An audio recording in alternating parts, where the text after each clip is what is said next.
Cinderella की कहानी। एक समय की बात है। किसी राज्य में एक व्यापारी रहा करता था। उस व्यापारी की एक छोटी सी बेटी थी जिसका नाम था एला। एला बहुत ही प्यारी और नेक बच्ची थी। उसके पिता उससे बहुत प्यार करते थे और उसकी सारी जरूरतें पूरी करते थे। लेकिन एला की जिंदगी में एक चीज की कमी थी, वह थी उसकी माँ, जो उसे छोड़कर भगवान के घर चली गई थी।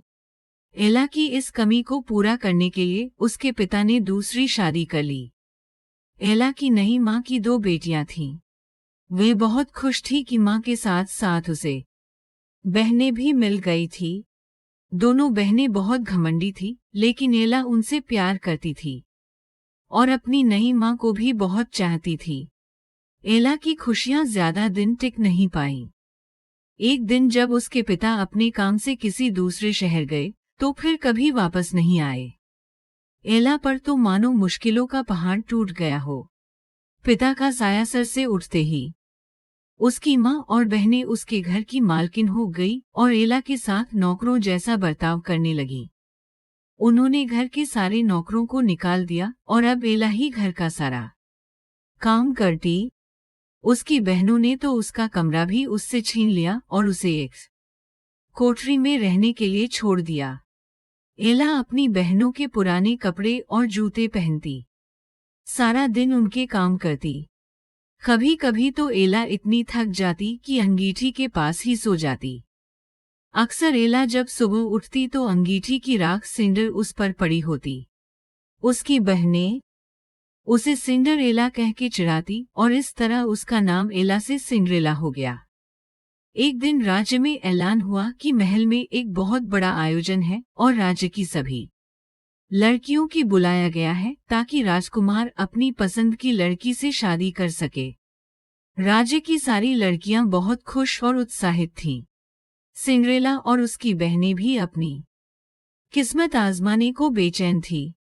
लेकिन फिर सिंड्रेला की ये खुशी उसकी सौतेली माँ को रास नहीं आई और उसने सिंड्रेला को महल में जाने से मना कर दिया। बेचारी सिंड्रेला दुखी मन से फिर अपने काम में लग गई और सोचती रही कि इस वक्त उसकी बहनें क्या कर रही होंगी और राजकुमार देखने में कैसा होगा। सिंड्रेला जब इन ख्यालों में खोई हुई थी तभी वहां एक जादूगरनी आई। उसने सिंड्रेला को दुखी देखा तो उसकी मदद करनी चाहिए। सिंड्रेला ने सारी बात जादूगरनी को बताई।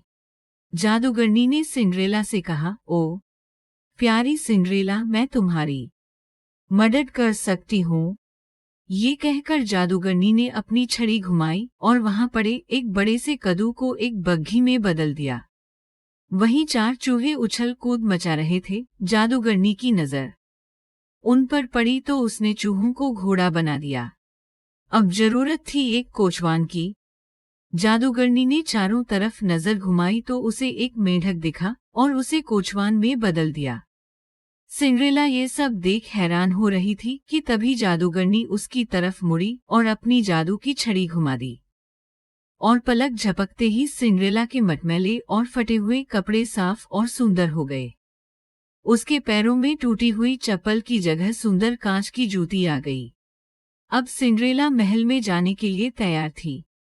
जादूगरनी ने सिंड्रेला को विदा करते हुए कहा, बेटी तू अपनी इच्छा पूरी कर ले, लेकिन याद रखना रात 12 बजते ही ये सारा जादू खत्म हो जाएगा। सिंड्रेला जब महल पहुंची तो सबकी नजरें उसी को देखने लगी। वे बहुत ही सुंदर लग रही थी। राजकुमार ने जब उसके साथ डांस करना चाहा तो सिंड्रेला की सौतेली बहनों के साथ साथ वहां मौजूद सभी लड़कियां सिंड्रेला से जलने लगी, लेकिन कोई सिंड्रेला को पहचान नहीं पाया। राजकुमार ने उसे देखते ही फैसला कर लिया था कि वह इसी लड़की से शादी करेगा। सिंड्रेला भी राजकुमार की आंखों में ऐसी डूबी कि उसे जादूगरनी की बात याद ही नहीं रही। देखते ही देखते 12 बज गए। घंटी बजते ही सिंड्रेला को याद आया कि 12 बजे जादू खत्म हो जाना था। सिंड्रेला बिना राजकुमार से कुछ कहे वहां से भाग निकली। वह नहीं चाहती थी कि राजकुमार उसे उसके पुराने गंदे कपड़ों में देखे और उससे नफरत करे। भागते वक्त सिंड्रेला की कांच की एक जूती महल में ही छूट गई, जो राजकुमार ने उठा ली। राजकुमार ने बहुत कोशिश की सिंड्रेला को ढूंढने की, लेकिन वह उसे कहीं नहीं मिली। सबने राजकुमार से उसे भूल जाने को कहा, लेकिन राजकुमार सिंड्रेला को भूल नहीं पा रहा था। आखिरकार सारे राज्य में ऐलान हुआ कि जिस लड़की के पैरों में वह जूती आएगी, राजकुमार उसी से शादी करेंगे। राज्य में तो जैसे तूफान आ गया था। हर लड़की राजकुमार से शादी करना चाहती थी। सभी लड़कियां अपने आप को उस कांच की जूती की मालकिन बताने लगी। लड़कियों के घर जा जाकर उन्हें जूती पहनाई गई, लेकिन उनमें से किसी को भी वह पूरी नहीं आई। आखिर में सिंड्रेला की बहनों की बारी आई। दोनों ने हर कोशिश की जूती पहनने की, लेकिन कोई फायदा नहीं हुआ। अब सबकी नजरें सिंड्रेला पर रुक गईं। सिंड्रेला ने जब उसे पहना तो वह जूती उसके पैर में आ गई, जैसे उसी के लिए बनी हो। सिंड्रेला की सौतेली माँ और बहनें हैरान और परेशान हो गईं। किसी को भी उम्मीद नहीं थी कि वह सुंदर लड़की सिंड्रेला हो सकती है। राजकुमार ने जब सिंड्रेला से शादी के लिए पूछा तो सिंड्रेला ने खुशी खुशी हाँ कर दी। अगले ही दिन बड़ी धूमधाम के साथ सिंड्रेला की शादी राजकुमार से हो गई। राजकुमार और सिंड्रेला एक दूसरे के साथ बहुत खुश थे और एक दूसरे को बहुत चाहते थे।